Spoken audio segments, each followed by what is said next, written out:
Playing video games is embarrassing. Or at least it is for me. At this point, I've sunk hundreds of hours of my life into various games and spent thousands on this hobby that doesn't add too much to my life. Of course, there's excitement and friends to be found in these virtual rabbit holes, but you'll be hard-pressed to find people willing to admit video games are the best part about their life. Who gives a shit if a hobby is embarrassing, though? There are people out there who spend millions recreating historical Civil War battles in open fields, and YouTube commentary channels don't mention these guys once. There's a huge stigma attached to games, because it's nearly impossible to explain to non-gamers the appeal of giving up time in reality to flourish in a virtual world. I will admit I didn't get it at first either. I was a snot-nosed kid who thought Mario going Yahoo! Was the greatest shit. My parents didn't really care, and they always called the games I liked weird. They still bought them for me though, because they knew I would shut the hell up for a few days whenever I got my hands on a new game. It's only now that I'm 22 years old and a deeply intellectual being I can realize as a child I treated video games the way people treat junk food. An unhealthy snack one shouldn't indulge too much time into. It was only when I found the game Persona 3 FES, the FES stands for Festival, did I come to the realization that video games can say a lot about the world and the people in it. I didn't even find the game myself. In reality, I didn't even find the title of the game or what it even looked like. It was 2008 and I was on YouTube looking up sick Let's Plays. There weren't any big channels that everyone flocked to at this time, so it was the rise of the small YouTuber. My friends and I all watched different channels, and I remember the one I followed religiously is it's that been misspelt all these Psychedelic Snake. His name was Psychedelic Snake. He had the render of the main character on the side of his channel, and little middle school Cole thought he looked cool as hell. I also thought Elfin Lied and High School of the Dead were the best anime ever made at this point in time, so I had absolutely exquisite taste as a tween. I spent an hour going through his past videos until I finally found his playthrough of Persona 3 FES. I didn't even watch it, as I wanted to experience the game for myself. Christmas rolled around and Persona 3 was at the top of my list of Santa.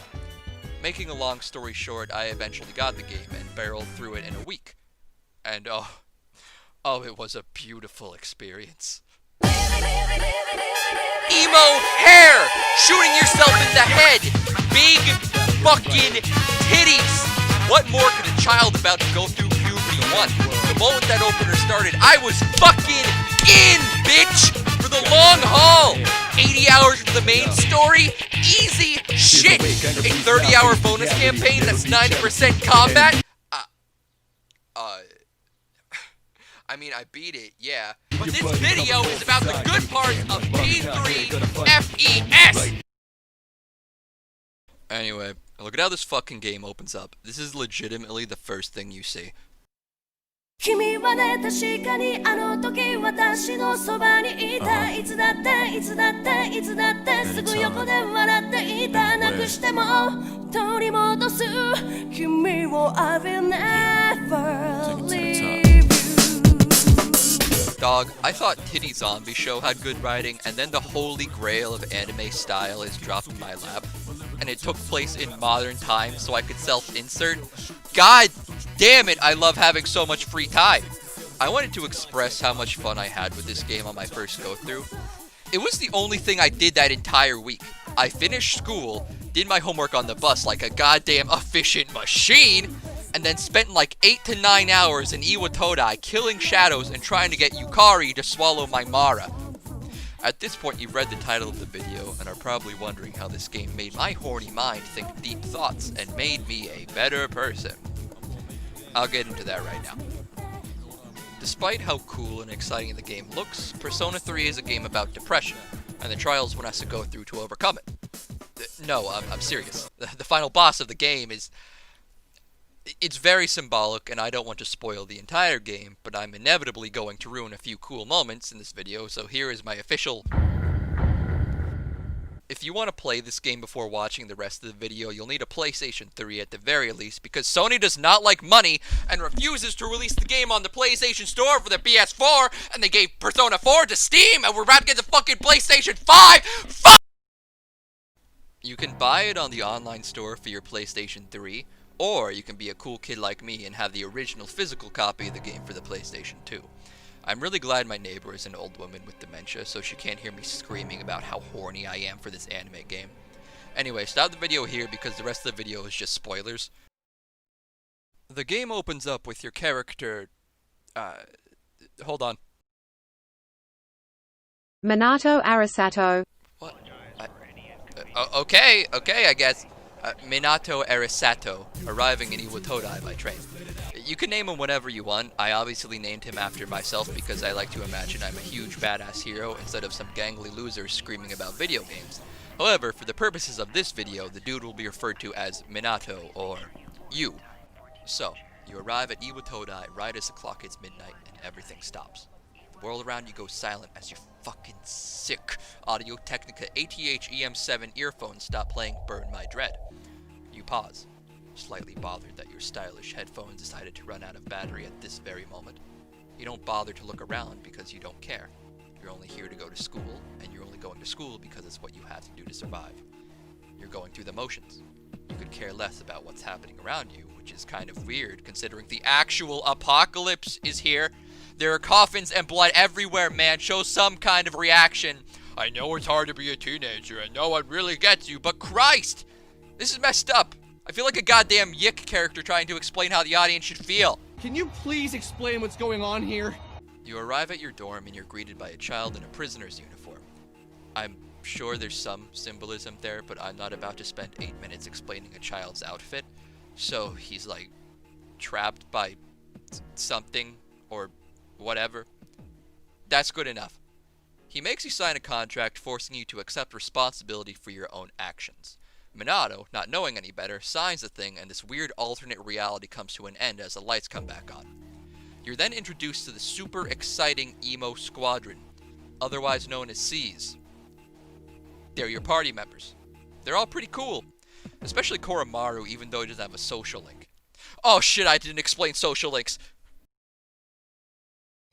Okay, I'm not going to spend too much time explaining the mechanics because this is more of an analysis of Persona 3 and what effects it had on me rather than a review. Here's a hot take for you. Reviews are by and large useless. A piece of media can only be good or bad. Anything further than that is a subjective opinion. I'm going to make a more in-depth video on my thoughts concerning reviewers, but Persona 3 is a turn-based role-playing game of the Japanese variety. It's a JRPG, you fuckheads. You get a turn to punch the enemy, and then the enemy gets a turn to punch you. You can exploit weaknesses so your turn lasts longer, and if you exploit every enemy's weakness, you can hit them with the big slap and do a shit ton of damage.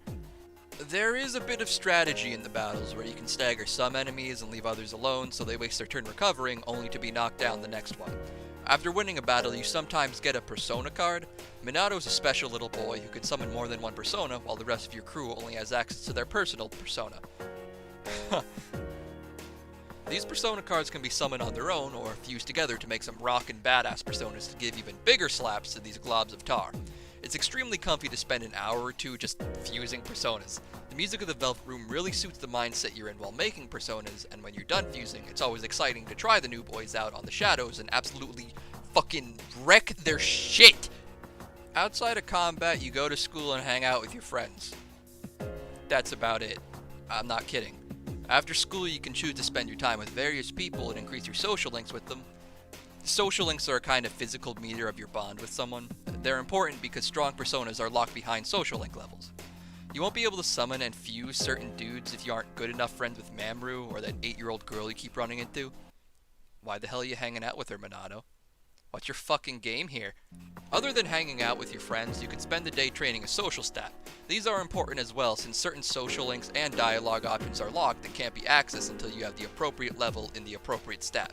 Also, if you're a poo-poo dumbass, you'll do poorly on your exams and miss out on some prime time items that'll help you in Tartarus.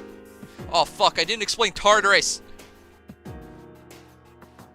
After meeting up with C's, although they don't tell you that they're C's yet, you go to bed because you really don't care about these people. They live in your dorm, but it's unlikely you'll make friends with them. Your dorm mates feel the same, as their first few lines of dialogue are just simple greetings, so no one really engages with you beyond that. You're all just different people with nothing in common. It's not worth it to put in the effort. Which is exactly how I felt about people when I was playing this game for the first time. In middle school, I didn't like leaving my room. Nothing made sense outside of it, and people were always trying to get me to do things I never wanted to do. Play sports. Go to school events. Why don't you have a girlfriend? You're a cute guy, Cole. Shut the hell up, Mom. We both know that's a lie! I was apathetic to the world around me because it never put in the amount of work that I would have put in if I tried. Or that's what I thought, at least, and that thought process slowly made me isolate myself. Video games aren't out there. They're in my room. My friends aren't out there. I can talk to them online, in my room. I didn't have real friends in middle school. Well, I did, but I didn't hang out with them in real life as much as I should have. There was a group of people I met online, and we only interacted online. Some of these people even went to the same school as me, but something was always off when we talked face to face. It wasn't the same. We weren't able to be our true selves. We were holding back in fear of embarrassing ourselves by showing what we were passionate about. I was content with that. I didn't care about the real world, so they didn't deserve who I truly was. Jesus, I'm fucking pretentious. Oh my god. What I'm trying to get across here is that I really identified with the main character. Even if I was inferring the emotional state Minato is in at the beginning of the game, his parents did just die as well, so he may have been just sad and apathetic about that. But what's this? Did they have a camera in your room? What's going on here? It's the Dark Hour. You can stay human during the Dark Hour, and the members of FES are greatly intrigued by this. The Dark Hour is an extra hour that takes place every day after midnight. Normal people turn into coffins during this time and have no awareness of what's happening around them. Shadows come out during the Dark Hour, and they are the corrupted psyches of the humans who ventured out of their coffins. FES is an organization of humans who can operate during the Dark Hour, and they are fighting to make sure no major damage is sustained during it. The Dark Hour takes place in the real world, so if a building is destroyed during it, when the hour is over, the building will still be destroyed and everyone inside of it will most likely die. This is obviously bad, so FES tries to prevent as much destruction as they can, and since you remain human instead of going into a coffin, they see you as a potential member. Now, just because you're a human during the Dark Hour doesn't mean you're this cool badass, you're still just a person.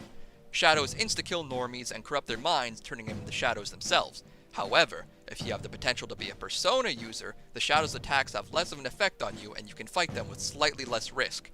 Okay, now persona... There's so much to fucking explain in this goddamn game. Personas are the true nature of a person. They usually take the form of a famous hero or mythical icon.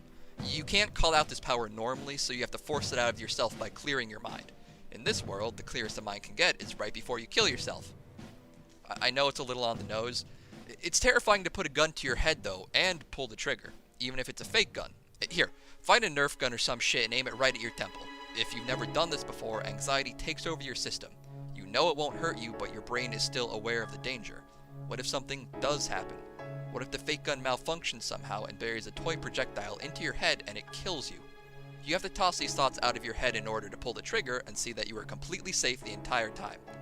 This is the concept behind evokers, or the concept that I was able to glean from them. Evokers are the shit you point to your head that's in all like the promotional premiere. It's really fucking. I'm just rambling right now. They're cool. They're cool. So you scare your mind into being clear, and that allows you to summon your persona.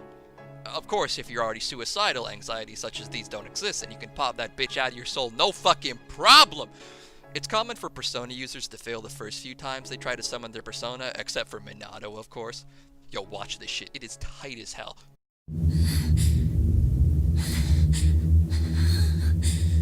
What?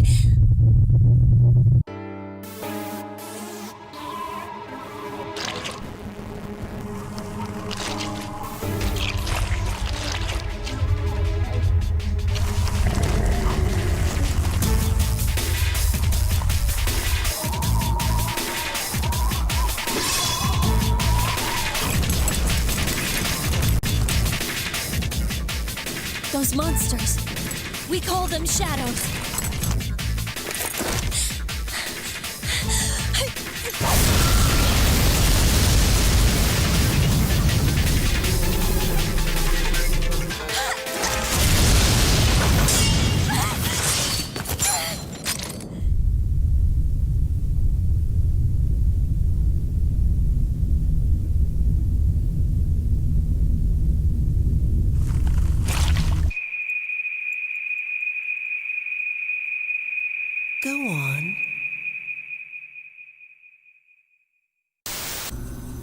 there. Wait.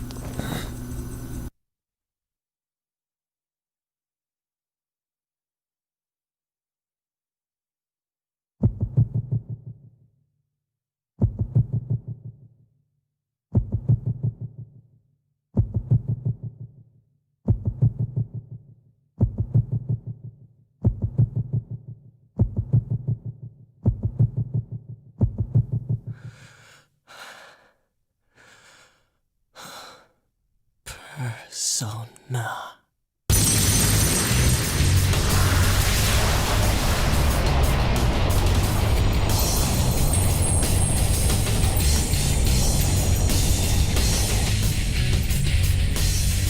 Thou art I, and I am thou. From the sea of thy soul I cometh. I am Orpheus, master of strings. As we suspected.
That didn't really pertain to the point, it's just a really cool scene and I wanted you guys to see it. You're my captive audience and you are going to listen to me! Now I'm going to talk about Tartarus. I won't explain everything, being a big point of the game is discovering its secrets for yourself. Even though you already had a spoiler warning, I still want people watching to have some incentive to play the game. Tartarus is a huge tower dungeon that your school turns into every night. You can visit it whenever you want, but sections are locked off so you don't get too overpowered for the bosses that appear at the end of each month. There's gotta be some fucking gameplay in this depression simulator, right? That's all I'm saying about Tartarus because I really want to talk about how you have to commit suicide to fight anything. One could infer that your baby blue boy is a bit apathetic to the world around him. I have some evidence of this because the movie portrays him exactly as I've described. Oh yeah, Persona 3 got a trilogy of movies, they're pretty good, but I'm not going to go into them. There's also a bit of a ham-fisted metaphor with this, as there is a legitimate apathy syndrome in this game. I was like 13, give me a break, I didn't understand subtlety. I admitted like 10 minutes ago my favorite anime was High School of the Dead. I mentioned earlier that shadows corrupt a person's psyche to create a shadow. The body that is left behind loses all of its ambition to do anything. They are unable to even take care of themselves, laying on the ground or staring around aimlessly. Speaking to these people only nets a grunt or groan until later in the game, where they only express desire for everything to end. At the risk of sounding blunt, this state is very similar to someone suffering from depression. As a teenager, I isolated myself and had a very negative outlook on life. Without even realizing it, I saw myself in these apathy syndrome victims, and that made me mad. I remember running into the NPCs and getting angry that they weren't doing anything to fix their situation. Just fight back. Don't give up that easily. I and the other members of Seeds are fighting so hard just so you guys have a chance in the first place. Stop throwing that away. I would think things like this to myself as I spoke to all of them. It was only towards the end of the game, when these people started spouting the same things I thought about the real world, did I have a realization about myself. I only hated these people because they were a reflection of myself and my mindset. I was acting exactly the same as these people, but I somehow felt that I was better than them. Game-wise, obviously you're fighting and becoming closer to your friends to stave off the effects of the apathy syndrome and convince the world that life is worth living. However, in real life, I wasn't doing any of that. I was intentionally isolating myself and trying my hardest to believe that I'm making the right choice by cutting everyone off. Themes such as these come to a head right at the very end of the game, where the main antagonist is revealed. Nyx. Nyx is a character that you become quite familiar with throughout the story, although you don't realize it till later. That little prison boy you signed the contract for? That's Nyx. Holy shit, what a twist. He's the personification of mankind's desire to die. As that desire becomes stronger, Nyx grows stronger, until in the final month of the game, where Nyx has gained enough power to wipe out humanity. The members of SEES, who you have grown close to and have given Minato a reason for living, are the only ones who can fight this desire, even though it's impossible to defeat. If even one person on Earth wants to die, then Nyx will remain alive. It was at this point things were starting to come together for me. Would I really fight this desire if it's what everyone wanted? I was at that edgy age where dying isn't scary, I'm a badass misunderstood kid. And the game surprisingly picked up on my doubts. Before the final month of the game, Nyx actually visits you one last time. Previously, after every boss fight, he would visit you and have a chat about your progress, questioning if you are actually doing anything and how the bonds you made with your friends are affecting you. In this final interaction, Nyx gives you a way out. He can erase all of your memories of the Dark Hour and personas, and you can live your final month in blissful peace. You can hang out with your friends and enjoy your final days without stress until you all eventually are wiped off the planet. You can do this for your friends as well. All of this fighting and struggling against an unbeatable opponent will be over. You can actually take this deal in-game and you'll get an early bad ending.